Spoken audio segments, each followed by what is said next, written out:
Muito bem.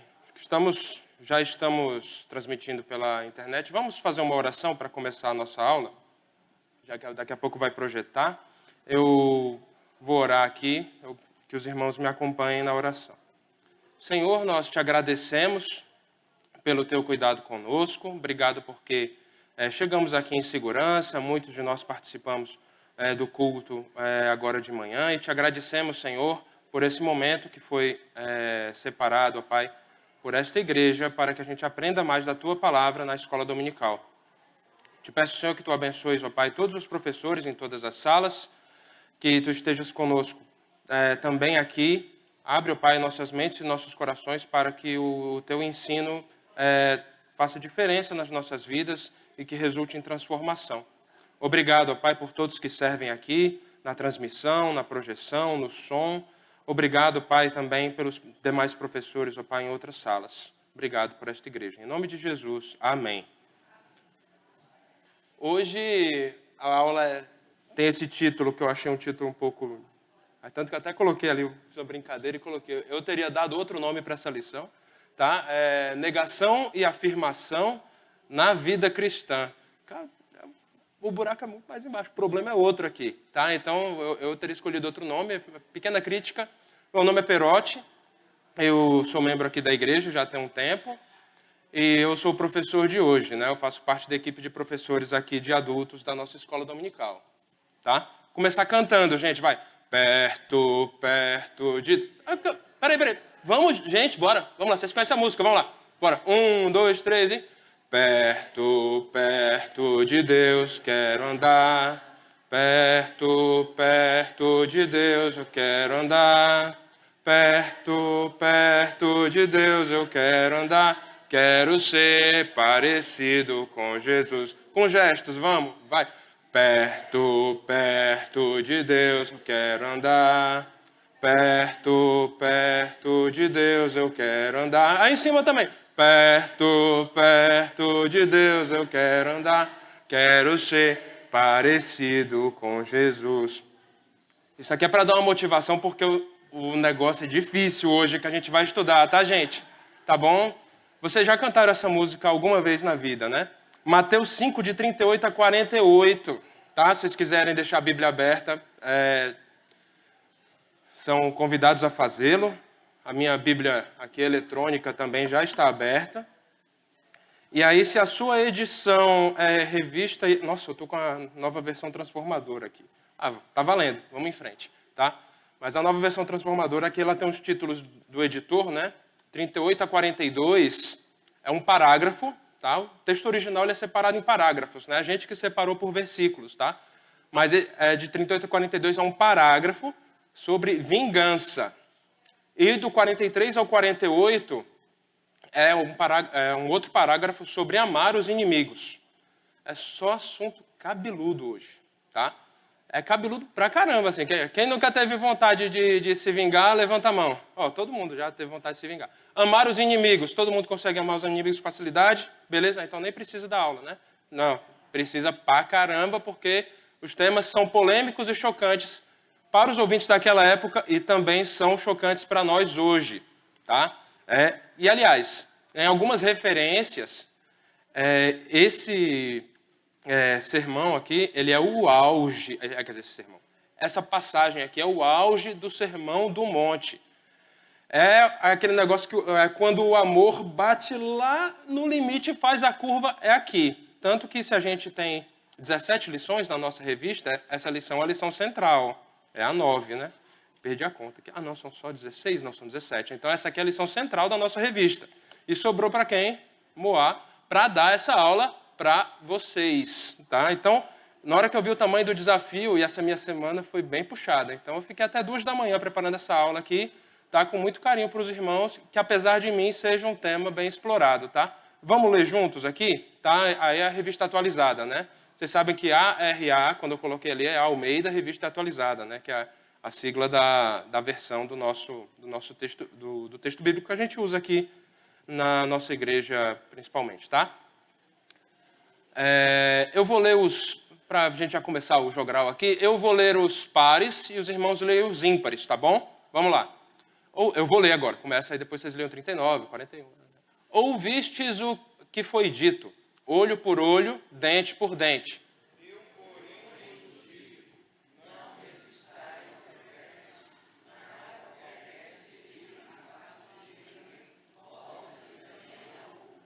E ao que quer demandar contigo e tirar-te a túnica, deixa-lhe também a capa.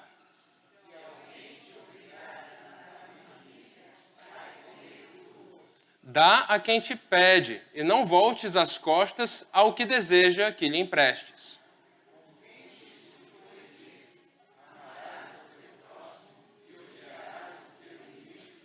Eu, porém, vos digo, amai os vossos inimigos e orai pelos que vos perseguem.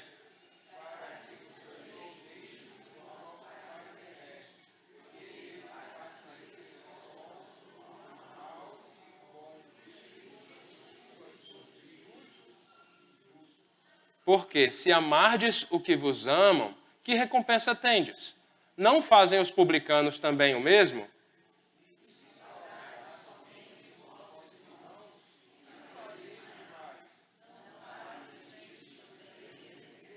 Portanto, sede vós perfeitos, como perfeito é o vosso Pai Celeste. São 11 versículos, 5 no primeiro parágrafo, 6 no segundo. Tá? Esse é o auge do sermão. E nós temos o exemplo de quem praticou essa mensagem integralmente. Eu estou começando a aula pelo final, né? Se eu fosse dar uma aula super estruturada, assim, preparando para chegar naquele clímax no final e vocês chegassem, assim, poxa, para ficar uma mensagem aqui, ia ser isso aqui. Jesus é o maior exemplo de quem não se vingou e de quem amou os inimigos. Tá? Então, assim, se acontecer de você pegar no sono ao longo da aula, pelo menos você já não perdeu a principal mensagem.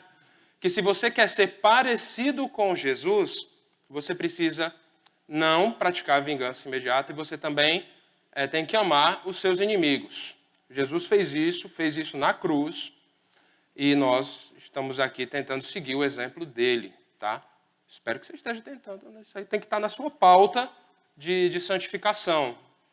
Não se vingar e amar os inimigos, tá? E agora, eu também estou começando de novo aqui, eu escrevi até ali, vamos começar pelo final da aula. Ou você é inimigo de Deus, ou você já foi inimigo de Deus, tá?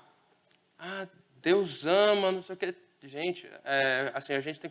Assim, Deus odeia o pecado, mas Deus ama o pecador. Eu acho bonita essa afirmação, mas eu tenho um pouco de reserva com ela, porque Deus, assim, a Bíblia descreve a relação entre nós e Deus antes de nós nos convertermos como uma relação de ira. Então, assim, essa afirmação você pode usar, mas use com parcimônia. Tenha em mente também que a gente não está falando aqui de salvação universal. Tá? Vamos lá, Romanos 5, de 6 a 11, é uma outra passagem paralela importante que fala sobre isso aqui. Eu vou ler para vocês, né? Porque Cristo, quando nós ainda éramos fracos, morreu a seu tempo pelos ímpios. Dificilmente alguém morreria por um justo, pois poderá ser que pelo bom alguém se anime a morrer. Mas Deus prova o seu próprio amor para conosco. Esse grifo é meu, tá? O seu próprio amor para conosco pelo fato de ter Cristo morrido por nós, sendo nós ainda pecadores. Logo, muito mais agora, sendo justificados pelo seu sangue, seremos por ele salvos da ira. Porque se nós, quando inimigos, essa frase é dura, então assim, a sua relação com Deus, sem Jesus, ela é qualificada por esse termo, tá? Inimigos. Fomos reconciliados. Desculpa. Fomos reconciliados com Deus mediante a morte do seu Filho, muito mais estando já reconciliados, seremos salvos pela sua vida. E não apenas isto, mas também nos gloriamos em Deus, por nosso Senhor Jesus Cristo, por intermédio de quem recebemos agora a reconciliação. Então, camaradas, a gente é inimigo de Deus e somos reconciliados pela morte de Jesus Cristo. Então, nós fomos amados primeiro por Deus, quando nós ainda éramos pecadores, quando nós éramos inimigos, e o nosso pecado era como uma ação digna de vingança. Então, vocês estão entendendo que a gente vai falar hoje de vingança e de amor aos inimigos? E vocês estão entendendo que o exemplo que Deus dá é exatamente aquele exemplo de não se vingar intempestivamente, ou pelo contrário, Deus age com misericórdia, e de amar os inimigos ao ponto de morrer por eles. O exemplo começou do Pai, foi explicitado, foi assim demonstrado na prática pelo Filho, e nós aqui precisamos seguir esse padrão. Precisamos seguir, o alvo nosso de santificação é não se vingar intempestivamente. Você entende quando eu falo intempestivamente? Intempestivamente é na hora errada, tá? Não se vingar intempestivamente e amar os inimigos, tá bom? Então essa... Hã? É porque a vingança pertence a Deus, a gente vai ver isso aqui. Então, assim, eu não posso tomar a vingança para mim, né? Claro que você, assim, a gente vai explorar um pouquinho o assunto. A pergunta aqui foi, mas pode se vingar na hora certa? Calma, tem aquele ditado, a vingança é um prato que se come frio, né? A expressão bíblica, né, que vingador, Deus que é o vingador. Deus, essa vingança pertence a Deus. E Deus, quando estabeleceu os seus códigos, tá? O Código Civil judaico ali expresso na lei mosaica, que a vingança deve ser exercida pelas autoridades, pelos juízes. Então, assim, não é aquele negócio assim, pô, me matou, vou sair para cima. Aí começa aquele revanchismo, aquela escalada de violência. Nós não somos o agente da vingança. Nós não somos agentes da vingança. Show. Maravilha. Excelente. Outra passagem, tá? Para qualificar a nossa relação com Deus, tá? E a vós outros, Colossenses 1, 21, 22, tá? E a vós outros também, que outrora ereis estranhos e inimigos no entendimento pelas vossas obras malignas, agora, porém, vos reconciliou no corpo de sua carne, mediante a sua morte, para apresentar-vos perante ele santos, inculpáveis e irrepreensíveis. Tá? Fala uma mensagem parecida aqui, num outro lugar, para um público diferente, de uma forma mais enxuta, mas é bem isso aqui. Nós somos inimigos. Deus nos amou, mesmo nós sendo inimigos. Então, você tem que amar seus inimigos também. Vamos para cima, então. Tá? Quando for ler e meditar nesse texto novamente, você precisa antes se colocar do outro lado da história. Às vezes a gente se coloca meio que numa posição de vítima. Mas eu não consigo fazer isso, Perotti, ou seja lá quem for. É muito difícil. Muito difícil amar. Você viu o que aquela pessoa fez para mim? Você viu o que ela me chamou? Ela me chamou de corintiano, cara. Caraca, isso não pode. Né? Então, aí você se coloca na posição de ofendido, de vítima, e acha que isso te alavanca o direito de você ou se vingar, ou de você odiar aquela pessoa. Tá? Não é por aí. Você antes tem que se coloca do outro lado da história e veja, poxa, quando eu era inimigo de Deus, Deus veio, me amou e me deu o exemplo. Ele me transformou e hoje eu quero ser, parecido com Jesus. Né? Que a gente cantou no começo da aula, quem não estava aqui, perdeu. Tá? Vamos lá, então. Vamos começar agora, seguinte, vamos passando versículo a versículo, né? Vocês lembram que no versículo 38, olha só como está escrito lá. Tá? Pior que eu vou ler agora na nova versão transformadora. Não vou trocar a versão aqui, não. Vocês ouviram o que foi dito. Olho por olho, dente por dente. Olho por olho, dente por dente está escrito. Mas sendo que Jesus aqui, ele fala, vocês ouviram o que foi dito. Eu faltei a aula passada, então não sei se o Samuel passou desse jeito, assim, passando por essa expressão, ouviram o que foi dito, então eu vou passar.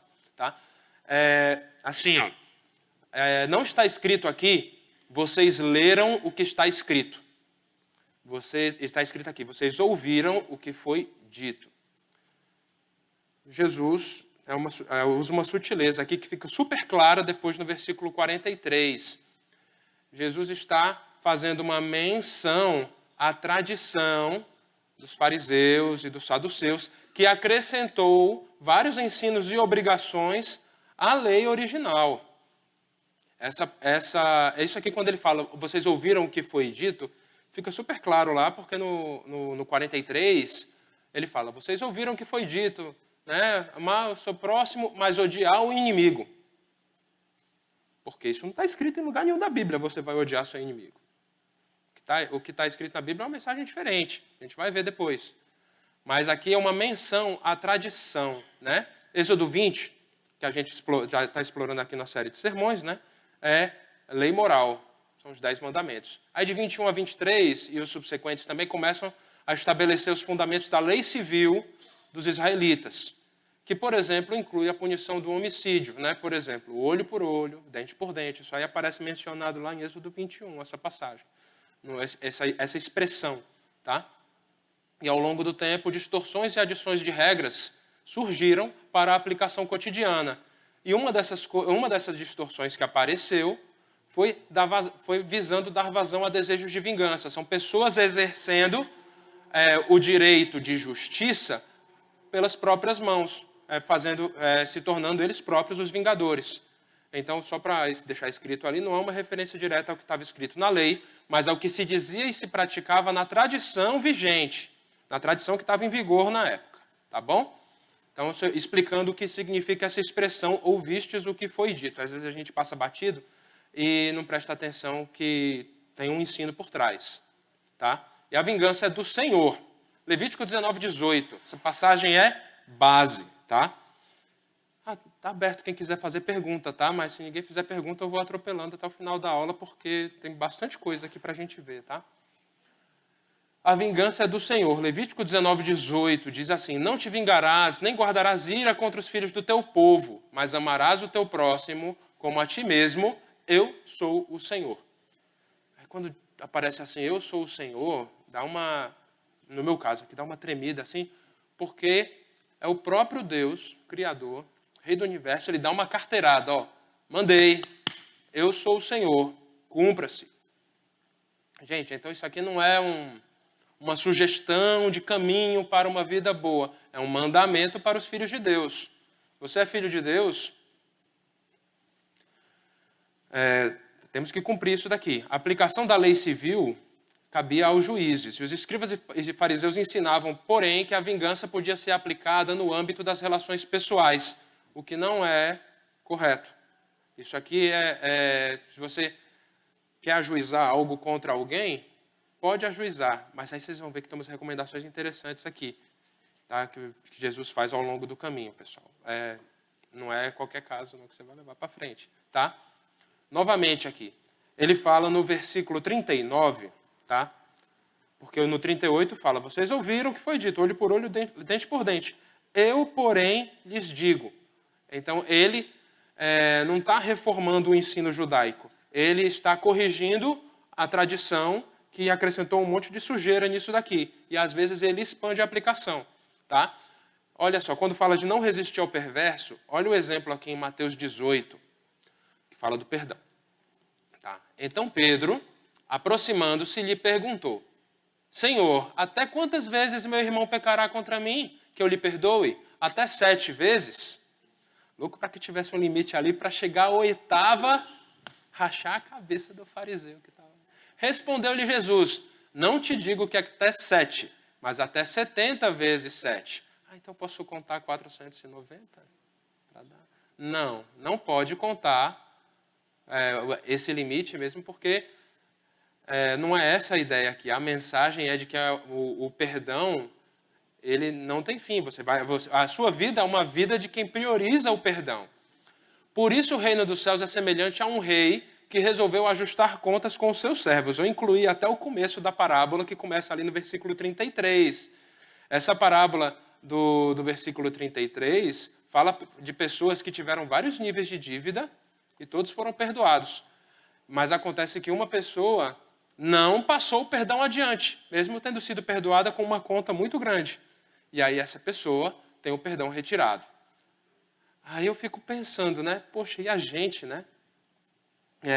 Às vezes a gente encontra umas pessoas que estão ajuizando ações contra outros, até irmãos crentes da igreja e tal. Qual o limite do perdão nesse caso? Cara, que difícil. Que difícil. Para não ficar falando de outras pessoas, eu vou falar de mim, né? Eu lembro que uma vez eu abri minha casa para receber um amigo, né? Na época eu não era casado ainda, eu morava numa república. Aí na república, era dividir a república eu mais 2 amigos, e aconteceu de um arrumar emprego em outro lugar, outro foi demitido do trabalho, foi embora, e a casa ficou vazia, só eu alugando uma casa de 3 quartos. Não é que não dava para pagar o aluguel, eu tinha assim, o proprietário da casa era meu amigo até, então eu podia negociar com ele. Então, o contrato que a gente tinha é aquele contrato de gaveta, né? Só eu e o meu amigo, que era o proprietário da casa. E aí, aquela casa que eu morava no Bosque, não sei se vocês lembram. Né? Aí eu fiquei, puxa vida, aquela casa tá vazia, né? Aí um dia eu saí daqui, passei em frente a outra igreja e encontrei um amigo, né? E aí, como é que você tá? Cara, eu tô numa situação muito complicada. O cara tinha se desviado, o cara tinha tido um problema, tinha tido um filho sem se casar. A situação do cara estava toda bagunçada assim na vida dele. Perote, eu tô sem um lugar para morar. Beleza.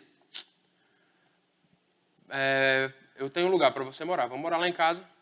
Tranquilo, né? Eu nem ia chamar o cara para pagar as contas, né?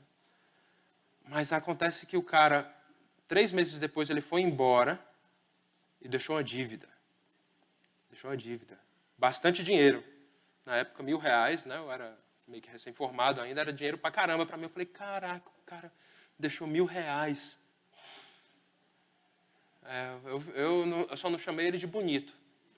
Eu fiquei bastante assim indignado com a saída na surdina, mesmo porque a dívida ia acumulando, ele sempre ia prometendo pagar, né? A dívida foi crescendo, crescendo, crescendo. Aí no último mês ele foi embora, depois de uma semana chegou o boleto, a dívida, pô, dobrou. Nossa, eu não estava, ou seja, ele ainda estava morando de graça, mas ele criou uma dívida grande, assim, numa conta de telefone. Aí o que eu vou fazer? Olhei para o lado, olhei para o outro. Perdoar. O que eu vou fazer? Não, eu vou sair à caça do cara? Não dá, não é assim que o cristão vive. Eu vou viver uma caça eterna. Uma pessoa que pegou o CPF da outra e vai lançar um processo contra o cara para ele ficar com o nome sujo na praça? Não ia ser eu que exercesse essa justiça. Então, o valor era relativamente pequeno, era, né? Mas, assim, é só para dar um exemplo do tipo de coisa que pode aparecer. Do mesmo jeito que pode ser R$1.000, pode ser R$100.000. Pode ser 500 mil. E aí? O valor faz diferença? A gente tem que ler essa parábola e refletir, e eu não vou ter coragem de te recomendar uma ação, mas eu vou deixar essa passagem para você pensar. Ó, saída pela esquerda, né? Vamos lá, mas é assim, é porque o caso é muito complexo e cada pessoa tem as suas particularidades. Não é proibido você ajuizar, mas a Bíblia manda você perdoar. E aí? Hã? É o juiz, certo? E aí a gente pode pensar também sobre outras coisas, né? E esses corruptos que estão roubando a nação, ou que roubaram a nação, como é que a gente vai agir em relação a eles? A gente vai perdoá-los? Não. São culpados, vão ser julgados. A lei do país está aí para ser respeitada. Posso perdoá-los? Posso. Eu não preciso votar neles novamente, eu não preciso pensar nessas, assim, eu não vou passar pano nessa situação. Mas acontece que não sou eu que vou exercer a vingança. Pensem bem nisso. Então é manter o coração calmo e priorizar o perdão e não a retaliação. Falei demais. Vamos lá. Versículo 39, olha só. Aí tem uma expressão aí. Eu, porém, lhes digo que não se oponham ao perverso. Se alguém lhe der um tapa na face direita, ofereça também a outra. Na foto da esquerda tem o Will Smith, que é aquele ator que na cerimônia do Oscar, a mulher, que nem mulher dele direito é, né, foi alvo de uma piada de um comediante famoso nos Estados Unidos, que é o Chris Rock. E ele foi lá, levantou, e ele, assim, decidiu posar de justiceiro. Na hora. Isso aqui é um exemplo de ação intempestiva? Tá aí esse cara. E o remorso dele é muito grande, né? Não sei se ele está arrependido, mas o remorso deve doer muito. Tem esse meme aqui do lado direito do slide, que é para vocês do lado direito do slide, que ele é o do Batman e do Robin, é muito usado na internet para você passar algumas lições engraçadas, tá? Mas quando a gente fala de bater na face direita, Não é disso que a gente está falando. Assim, pode ver, o Chris Rock tomou um tapa na face esquerda, o Robin está tomando um tapa na face esquerda. Por quê? Porque o Will Smith é destro e o Batman, eu acho que ele é destro. Então, como ele está dando esse tapa desse jeito, não é esse tapa que está falando, tá? Não é o tapa da violência, é o tapa da humilhação. Não vou pedir para um voluntário vir aqui, porque é muita humilhação. Mas assim, ó, o tapa da humilhação, gente, é esse aqui, ó. Pá! Tá? É de backhand, né? Como no tênis, né? Quem joga tênis sabe, isso aqui é um backhand. Pá.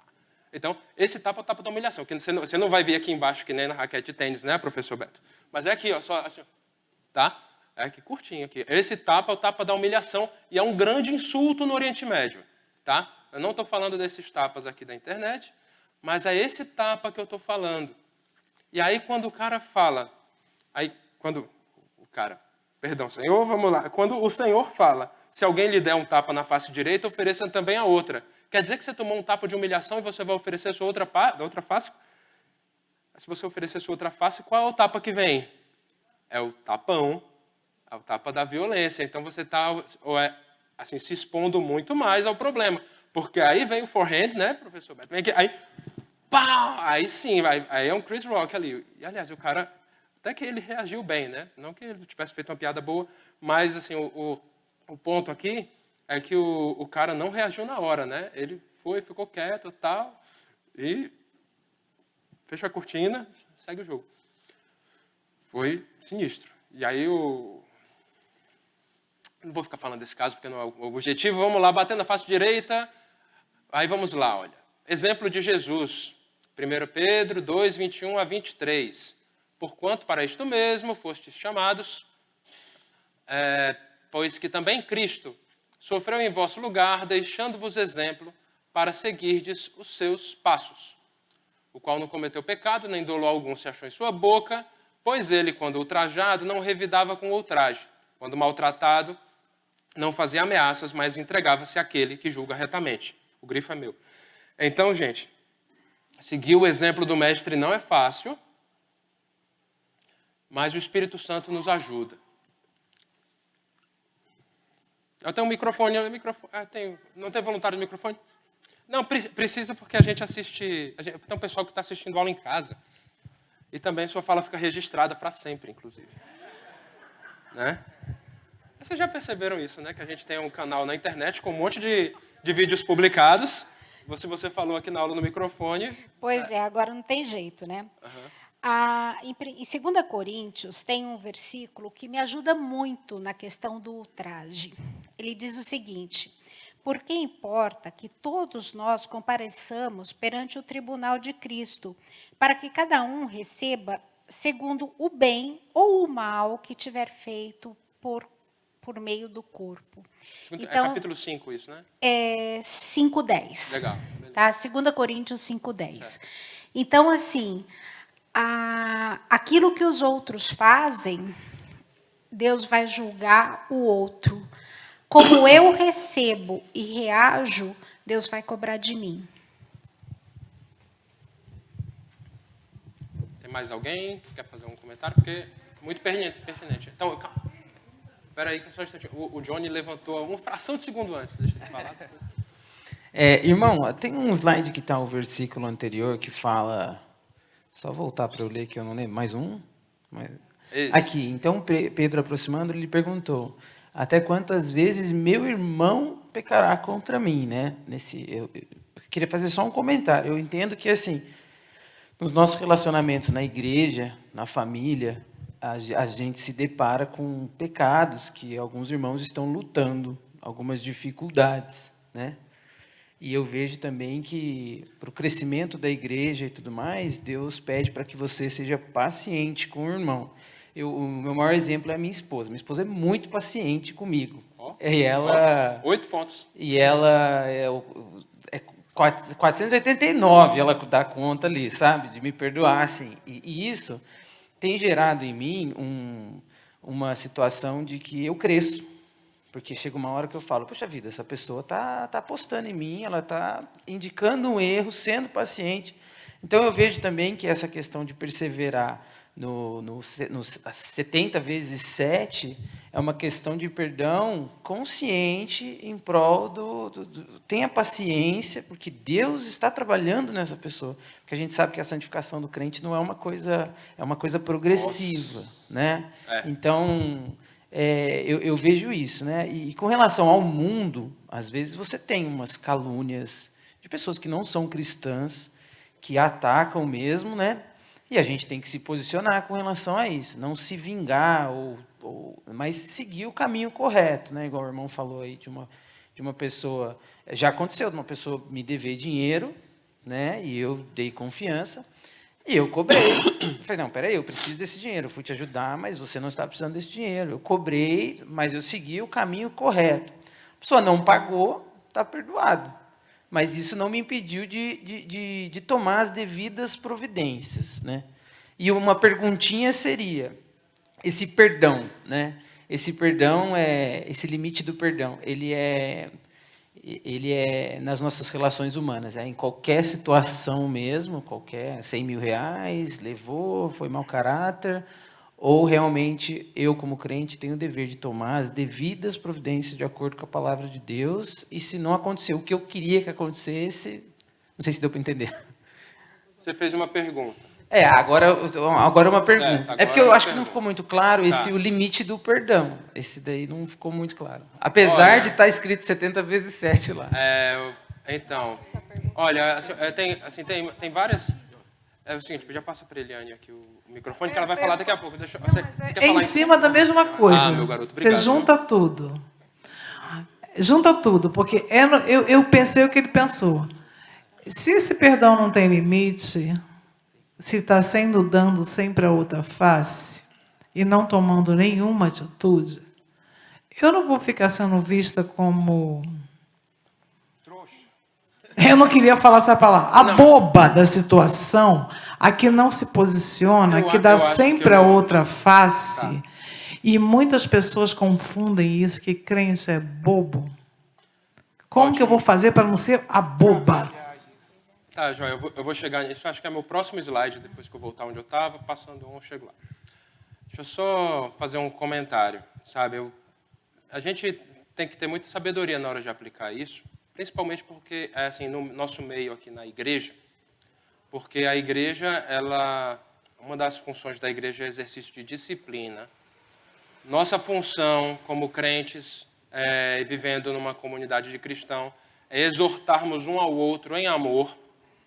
E quando eu perdoo, não é que eu simplesmente perdoo e esqueço, mas nós, como crentes, nós precisamos nos exortar para nosso crescimento mútuo. Eu não coloquei isso aqui porque eu já tinha um pacote de 30 slides para apresentar para vocês em 1 hora.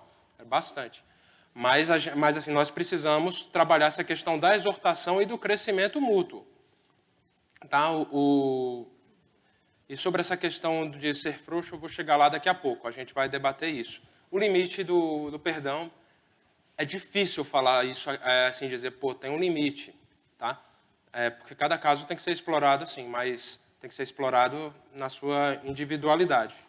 Porém, a Ludmila pediu ali o microfone, mas assim, o que a gente precisa ter em mente é que o perdão de Jesus não tem limite e não tem tamanho. Porém, lembrem-se, nós como igreja, uma vez perdoados, uma vez salvos, nós precisamos trabalhar na nossa edificação, na nossa exortação mútua. Então, não percam isso de mira. Não é simplesmente a gente deixar de ser frouxo, passar e tudo. Tem que perdoar? Tem. Mas assim, a gente precisa entender que o pecado ele causa consequências. Eu posso sair perdoando meus filhos assim de forma irrestrita, mas depois, quando ele crescer, vai ser um problemão. Então eu explico para o meu filho, olha, tem consequências. Se você fizer isso depois de adulto, você vai preso. Eu explico isso para o meu filho. Porque Deus não gosta. Assim, o Senhor não se agrada. Isso aí funciona muito bem com a Isabel. Com Samuel, filho, você vai para a cadeia, você vai tomar bordoada da polícia se você fizer isso. Por quê? Porque tem consequências. E aí a gente tem que trabalhar essa situação também dentro da igreja de forma educativa. Esse termo educativo é interessante, né? Eu acabei usando. A Ludmila, depois a Janine. Tá? Vamos lá. Bom dia, irmãos. Era exatamente isso que eu ia mencionar, né? Se nós estamos aqui salvos pelo sangue de Cristo, buscando ser a cada dia mais parecidos com Ele, as minhas atitudes precisam refletir isso. Isso seja dentro da igreja ou fora. Aqui dentro, a gente tem a prerrogativa de que, se um irmão fez algo contra mim ou vice-versa, que nós temos a facilidade, eu vou colocar entre aspas, de trabalhar a exortação em amor. Aquela coisa de, olha, então, você fez isso, isso, isso, eu senti isso, aconteceu aquilo, tal. Lá fora, isso é visto de outra forma, né? Mas eu, particularmente, tenho vivenciado experiências muito ricas fora da igreja em relação a essa questão de perdoar, essa questão de repente, ser visto como o fraco, o frouxo, ou qualquer coisa semelhante, porque eu exerço um papel de liderança fora daqui. E, gente, não tenham pudor de dizer o que a palavra diz e como Deus e Jesus Cristo gostaria que nós fôssemos, mesmo que você não esteja conseguindo ser naquele momento. Porque isso deixa a pessoa que não conhece a Deus confrontada de uma tal forma que ela vai querer saber como você pensa aquilo, por que você consegue abrir mão daquilo, não mandar a criatura né, para aquele lugar e seguir adiante, ainda se colocando à disposição de amar, ouvir, perdoar e seguir adiante. É impressionante como as pessoas lá fora estão sedentas desse amor que transforma. É impressionante. Obrigado pela contribuição, viu, Ludmila? Muito bom. A Janine agora. Obrigado, viu, Josias? Fazendo caminhada aqui dentro da igreja, né? Tamo junto.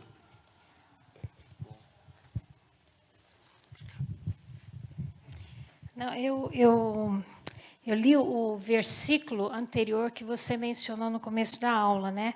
Você tinha mencionado em Levítico 19, versículo 18, que fala: não procure vingança, nem guarde ira contra os filhos do seu povo, mas ame o seu próximo como você ama a si mesmo. Mas no versículo 17 dá o equilíbrio, que ele fala assim: não guarde ódio no coração contra o seu próximo, mas repreenda-o e não incorra em pecado por causa dele. Então, acho que mostra um equilíbrio. Você tem que mostrar o erro à pessoa. Não é se a pessoa te ofende, você com amor, você repreende, você corrige, mas você perdoa, né? O equilíbrio. Exato. Ainda mais que a gente tem que lembrar também que Deus é perdoador, mas Ele também é juiz. Tá? A Bíblia não fala, as misericórdias do Senhor são infinitas. Você não encontra isso. Mas fala que se renovam a cada manhã. Quando o tempo acabar, não tem mais manhã e não tem mais renovação da misericórdia, é juízo. É juízo. Lembremos-nos disso também. Tá? O perdão de Deus tem limite. Na verdade, assim, Ele exerce perdão para quem Ele escolhe perdoar, para quem Ele escolhe salvar. Aí vamos entrar no assunto de eleição, que eu gosto muito, mas não é o assunto da aula, então eu vou parar agora. Vai, vamos lá. Afonso ou Silvana? Um de cada vez. Não, eu ia só comentar aqui, apesar de ter chegado agora, a exortação, o sentido da palavra exortação no Novo Testamento, ela tem um sentido completo, que é você passa pelo perdão, passa pelo...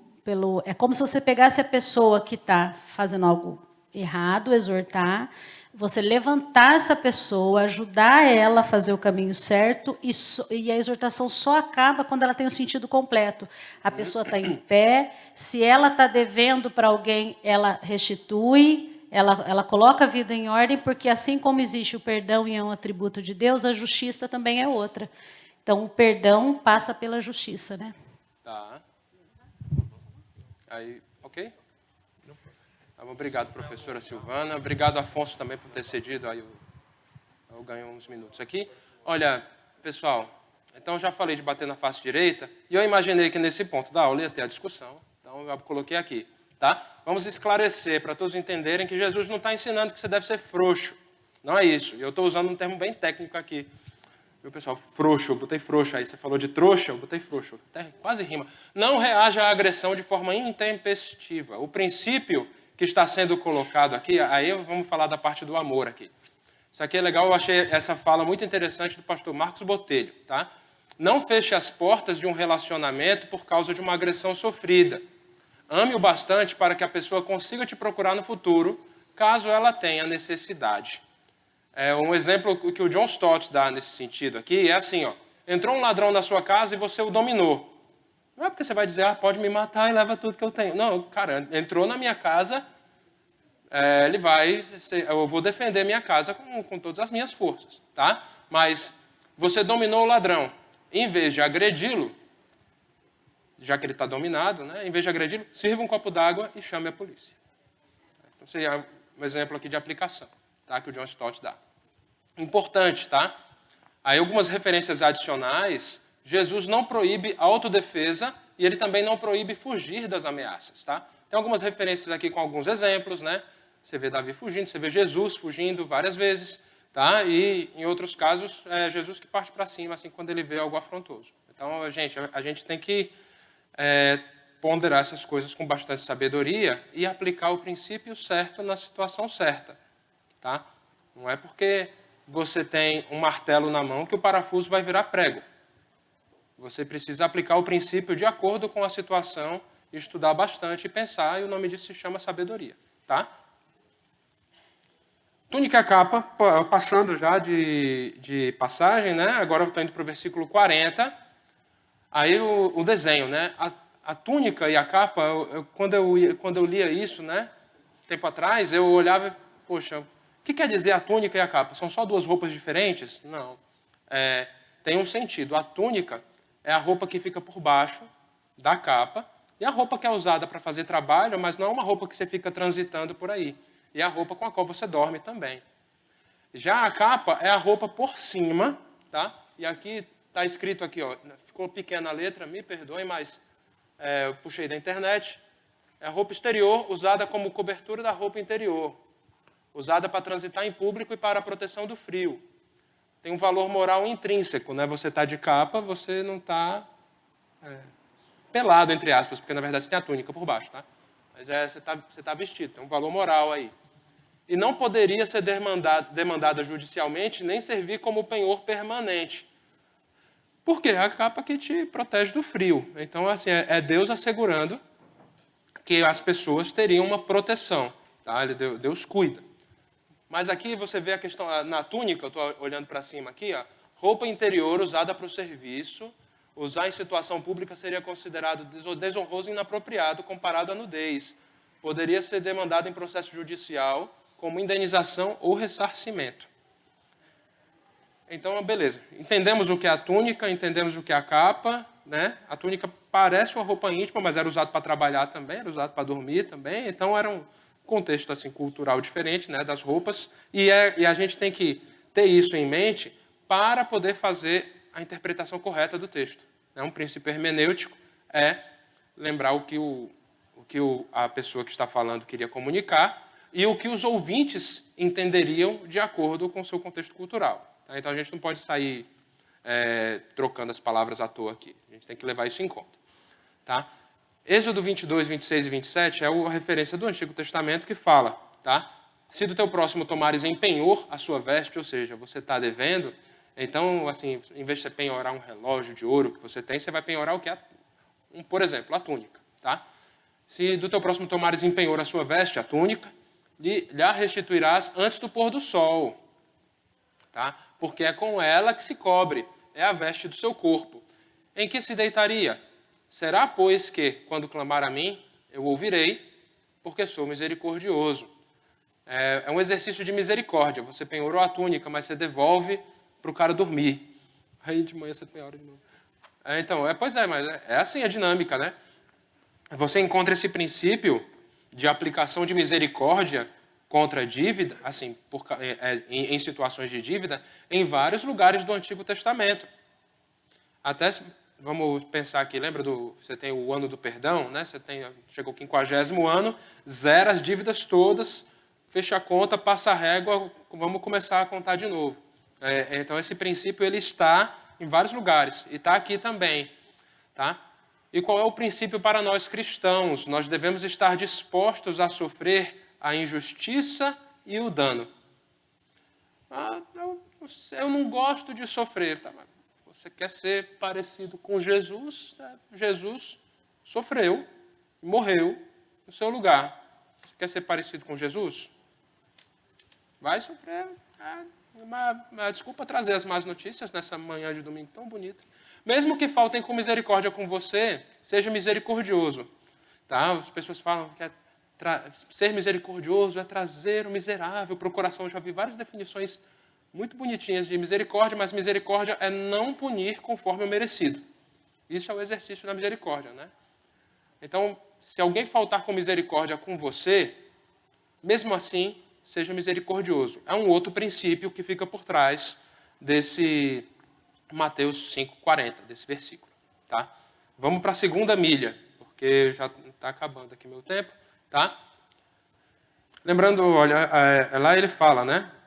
No 41, se alguém o forçar a caminhar 1 milha com ele, caminhe 2. Tá? Que história é essa de caminhar milha, né? Então vou dar um contexto, né? No Império Romano, qualquer cidadão podia ser convocado para uma missão extraordinária, assim do tipo, olha, você é cidadão romano, vem aqui, você vai ser convocado, você vai entregar essa carta que fica lá no final da Ademar de Barros. Poxa, mas daqui para lá são 3 quilômetros, né? Pode ir, 2 quilômetros que seja. Vou entregar ali na Vila Diana. Pode ir, 1 milha de distância, vai. O outro contexto que é possível é, por exemplo, um militar que é designado para cumprir uma missão indesejada. Por exemplo, né, imagina que você está num batalhão, você tem um soldado e você tem um sargento, o sargento persegue o determinado soldado e dá para ele as piores missões. Por mais que seja uma demanda inconveniente que ele receba, ele deve prestar o serviço de forma completa, com alegria e se dispor a fazer ainda mais. Ou seja, mesmo diante de situações inconvenientes, o crente não lança mão da retaliação. Mas ele fez uma coisa errada, ele devia se arrepender do que ele está fazendo. Eu não estou falando dele, eu estou falando de você. O que é que você tem que ter no seu coração nessa hora? É legal, a gente tem várias aulas que a gente fala de arrependimento, necessidade de arrependimento, salvação. Tem que falar de Jesus para a pessoa, de Jesus para a pessoa. Mas aqui eu estou falando do seu coração, como crente, como reagir a essas situações de injustiça, situações inconvenientes. Você não lança mão da retaliação. E depois aparece a hora do pedinte aqui, né? No versículo 42, que é: dê a quem pedir e não volte as costas a quem quiser tomar emprestado de você.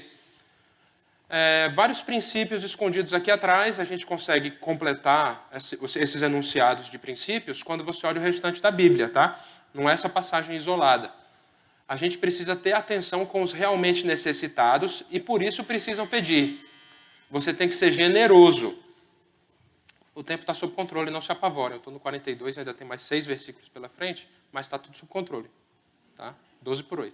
Vamos lá. Seja generoso e não egoísta. Aí tem várias passagens aqui, Gálatas 6:10, 1 João 3:17 e 18, falam sobre generosidade. É o contrário do que dizer, não, isso aqui é meu, e ninguém tasca. A postura do crente, ela é diferente. O crente, ele está disposto a compartilhar, ele está disposto a ser generoso e a dar do que tem para pessoas que ele nem conhece. E às vezes é uma pessoa inconveniente. Mas vamos dar uma olhada aqui no princípio bíblico, tá? Porque ele não está falando para sair dando tudo aqui. Lembrando que Jesus faz uso, às vezes, de hipérboles para expressar uma certa necessidade, mas que você precisa, como é que eu vou dizer? Definir as fronteiras desse princípio bíblico com base no restante da Bíblia. Você não pode sair dando as coisas, não é sábio dar as coisas de forma irresponsável, mas você tem que ter discernimento na hora de dar para quem quer que seja. Mateus 7,6, lembra? Não dar pérolas aos porcos, né? Não deis aos cães o que é santo, nem lanceis ante os porcos as vossas pérolas, para que não as pisem com os pés e, voltando-se, vos dilacerem. Tem que ser safo. Não pode ficar dando as coisas de forma irresponsável por aí. 2 Tessalonicenses 3,10. Na primeira carta aos Tessalonicenses, Jesus falou um monte da volta do Senhor. Porque Jesus vai voltar, vai ser assim, a gente vai encontrar com o Senhor nos ares.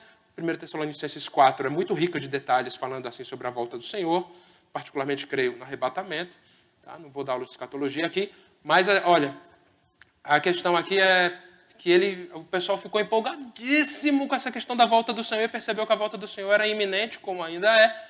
E aí, teve uma galera que ficou tão empolgada que parou de trabalhar dizendo, vem Senhor Jesus, que eu estou esperando, já pedi até demissão. E enquanto o Senhor não vier, eu tenho certeza que tu vais assegurar minha provisão e eu vou continuar afilando a boia na casa dos irmãos. E aí tem aqueles que continuaram trabalhando porque eram responsáveis. Aí Paulo rasga com esses caras e diz assim, porque quando ainda convosco vos ordenamos isto, se alguém não quer trabalhar, também não coma. Vagabundo. Aquele cara que não gosta de trabalhar não é digno de comer. A gente precisa...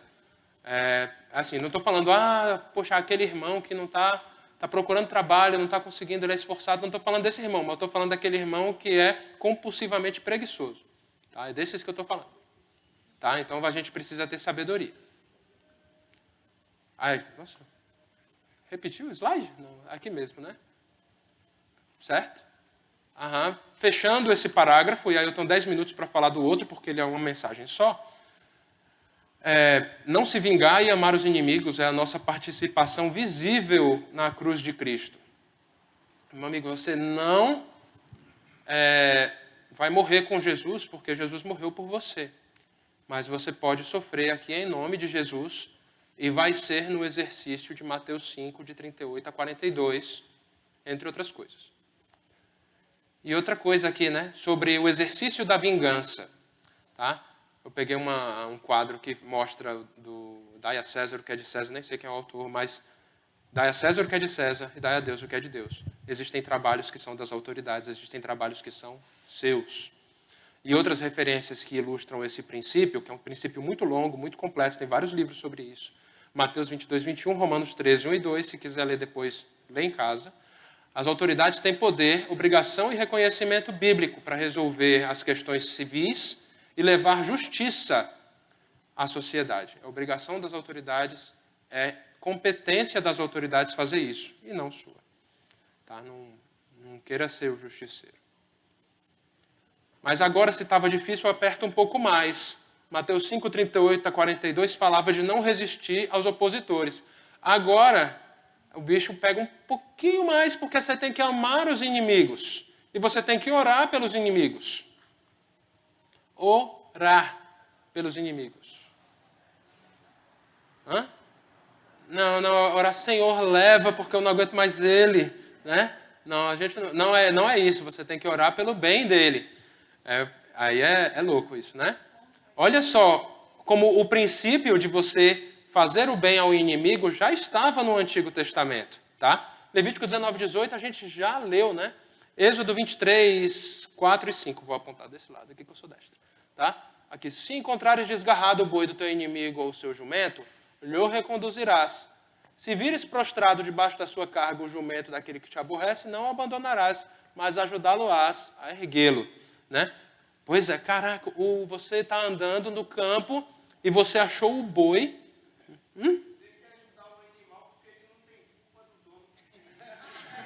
Pois é, né? Pois é. Mas assim... Não, mas acontece que... Pois é, aí vamos para questões culturais, né?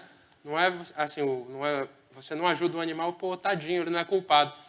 O animal ali é um instrumento de trabalho, faz parte do patrimônio do vizinho, e ninguém tinha essa consciência assim, de pô, tadinho do bicho naquela época. Na verdade, a gente tem isso um pouco hoje, mas isso é uma questão moderna. Aqui ele está falando de um instrumento de trabalho. Porque se você encontrar desgarrado hoje, por exemplo, o trator do teu inimigo, né, o que é que ele está falando aqui? Lhe reconduzirás, quer dizer, você vai pegar o boi e vai levar de volta para a propriedade do cara. Você vai entregar lá na porta, vai bater na porteira. Ô, Nholau, aqui, ó, vou entregar aqui o seu negócio, seu boi que eu achei errado. Então, é seu inimigo, mas você é responsável pelo zelo do patrimônio dele se tiver alguma coisa descuidada desse jeito. Tá? E se o jumento tombou na carga, você vai ajudar o jumento a levantar, mesmo que o jumento não seja seu. Você quer mais que o cara tome prejuízo, né, teoricamente falando, mas na prática você é crente, então você vai ajudar o cara, certo? Então, assim, dominar os instintos. Até mesmo no meu comentário, a vontade que eu tenho né? Então, a gente tem que tomar cuidado nisso aí, porque nós somos cristãos e a gente quer ser parecido com Jesus. Então, essa história de odiar o inimigo não se amparava no Antigo Testamento. Então, novamente, ouvistes o que foi dito, amarás o próximo e odiarás o teu inimigo. Esse odiarás o teu inimigo não está escrito, era só dito. Era só tradição oral, foi algo que foi pervertido, acrescentado do ensino original. Tá? Jesus dá um passo além. Não é só você tratar bem o inimigo assim, ou o patrimônio do inimigo, mas você tem que amá-lo e você tem que orar por ele. Aí Jesus pega o negócio e faz assim. Ele aumenta a aplicação e você, que é cristão, você que é um pequeno Cristo, você vai seguir esse caminho. Tá? Aí Romanos 12, de 17 a 21, é um texto paralelo que fala sobre amar o inimigo e orar pelo perseguidor. Tá? Vamos lá. Não torneis a ninguém mal por mal. Cara, eu falo isso muito em casa, meus filhos. Quando começa a pancadaria lá, aí pessoal, não é para tornar mal por mal, não é para se vingar. Eu devia ter posto as crianças aqui na frente para assistir a aula. Esforçai-vos por fazer o bem perante todos os homens. Se possível, quanto depender de vós, tende paz com todos os homens. Não vos vingueis a vós mesmos, amados, mas dai lugar à ira, porque está escrito, a mim me pertence a vingança, eu é que retribuirei, diz o Senhor. Pelo contrário, se o teu inimigo tiver fome, dá-lhe de comer, se tiver sede, dá-lhe de beber, porque fazendo isto, amontoarás brasas vivas sobre a sua cabeça. Não te deixes vencer do mal, mas vence o mal com o bem. E aí eu coloquei outras referências de orar por perseguidores, né? Lucas 23, 34, Jesus lá crucificado, né? Pai, perdoai-os, porque eles não sabem o que fazem. Atos 7,60, Estevão tomando pedra. E pediu para Deus perdoar os caras. Tomando apedrejado. Então, orar pelo perseguidor, a gente encontra exemplos de situações extremas na Bíblia. E a gente, nas pequenas situações do dia a dia, tem que praticar, porque é muito café com leite, pessoal, comparado na Bíblia. Então, a gente precisa ir para cima desse negócio, de amar o inimigo e orar pelo perseguidor. Tá? Ficou muito pequeno, aqui ficou horrivelmente pequeno, mas assim, o que é que tem? Do lado esquerdo aqui, pessoal, tem Romanos 12, 17 a 21, e aqui do lado direito do slide, Mateus 5, 44 a 48. Esse texto a gente já leu, por isso que está pequenininho. Eu só queria ilustrar alguns conceitos que aparecem aqui, para vocês pegarem uma noção melhor do que Jesus está falando, tá? No segundo versículo, que é o versículo 45, Jesus fala, para que vos torneis filhos do vosso Pai Celeste, porque Ele faz nascer o seu sol sobre maus e bons e vir chuva sobre justos e injustos. Como é que é o nome disso? Tem teólogo na sala?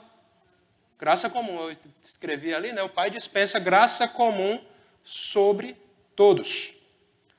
É legal que quando você ama os inimigos e ora pelos que os perseguem, você parece Jesus, porque é um tipo de graça comum que você está dispensando. Você é ferramenta da graça comum. Aí, olha a referência aqui do 44, 45, 46. Porque se amados os que vos amam, que recompensa tendes? Não fazem os publicanos também os mesmos? Quando fala que não fazem os publicanos também o mesmo, é um soco na boca do estômago do ouvinte, porque o publicano, ele entende, quando o ouvinte ouvia o publicano, é um egoísta, um mesquinho e um traidor. Então, qual é a situação aqui? Qual é o problema do publicano? Você tem o Império Romano querendo cobrar impostos dos habitantes das colônias, e para cobrar os impostos, os romanos pegavam por exemplo, no caso ali da Judéia, pegavam um judeu que era um cara mesquinho, um cara que queria ser rico, que queria trair também a nação, que ele não se importava, ele não tinha escrúpulos, o cara traiu a nação, e o que é que ele fazia? O cara cobrava a mais dos impostos que a população devia para Roma, para ele mesmo aumentar o patrimônio dele de forma ilegal, porém era a prática da época. Então o publicano, ele era um cara que era mal visto por todos os outros, ninguém gostava do publicano. Então quando você está falando de amar o inimigo, orar o perseguidor, o publicano é um cara malvado no entendimento do ouvinte. Então, tenha em mente essa palavra ofensiva que é usada aqui. Tá? E quando fala no versículo 47, que ele faz uma menção aos gentios, e se saudardes somente os vossos irmãos, que fazeis demais, não fazem os gentios também o mesmo? Os gentios, o ouvinte entende que é uma pessoa sem Deus. Aí sim, se o outro for uma soco no estômago, esse aqui foi um chute na canela. Fala, pô, assim, tipo, qualquer um faz isso, né? Então qualquer um ama os amigos. Esse é o fácil, é o baseline, né? Assim, é o padrão que você escolhe, é o carro sem ar-condicionado que você compra na loja. É o que você quer, assim, é o mínimo que você vai encontrar ali. Qualquer um ama os amigos, fácil. Mas acontece que nós, crentes, a gente tem que entregar algo a mais. E aí, só para ilustrar o ensino que eu até já tinha mencionado, o amor de Deus nos transforma ao ponto de nos fazer um portador da graça comum e restrita que Deus dá a todos os habitantes da terra. Então, você é uma ferramenta do amor de Deus quando você se comporta como alguém parecido com Jesus. Então, você precisa ser embaixador de Cristo, inclusive no amor aos inimigos e em não exercer a vingança. Parecido com Jesus, já falei. E aí vamos para o último versículo. Aí estamos muito perto do fim da aula, já o penúltimo slide. Tá? Deus nos chama para sermos perfeitos em amor. Pô, mal, não consigo ser perfeito, eu sou falho, eu sou pecador. Também, estamos juntos. Mas a gente precisa trabalhar na nossa santificação rumo à perfeição. O seu alvo não pode ser menos que a perfeição. Mas você se planeja para ir crescendo passo a passo. E, para a glória de Deus, você vai ser perfeito em amor de forma completa quando o Senhor Jesus Cristo voltar e você for transformado. Tá? Para fechar, tocou o sinal. Tá? Considerações finais. É justo você se irar por causas justas, mas lembre-se do irai-vos e não pequeis que tem lá em Efésios 4. Não se ponha o sol sobre a vossa ira. Tenha controle sobre a sua ira e você deve se irar por causas justas. Não recorra à justiça própria. Você precisa agir com sabedoria e no tempo de Deus. Terceiro ponto aqui. Ame incondicionalmente. Perdoe 70 vezes 7. Tá? Que quer dizer perdoe sempre, seja parecido com Jesus. E aí a oração é chave neste processo. Por isso que não é à toa que o Mateus, lembra que Mateus era publicano, né? Ele era cobrador de impostos.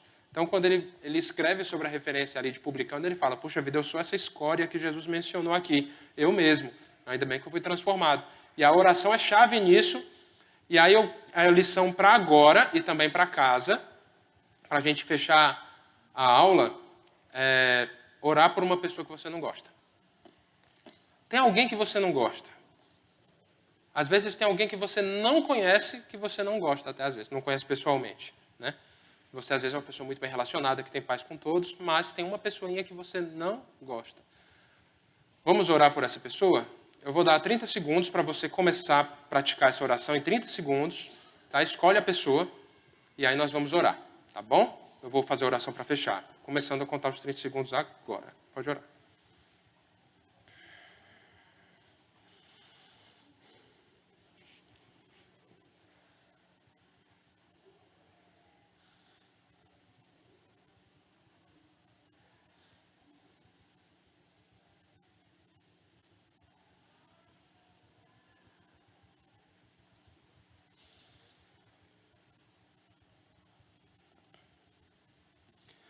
Senhor, nós te agradecemos, Pai, pela Tua palavra e reconhecemos também, Senhor, que às vezes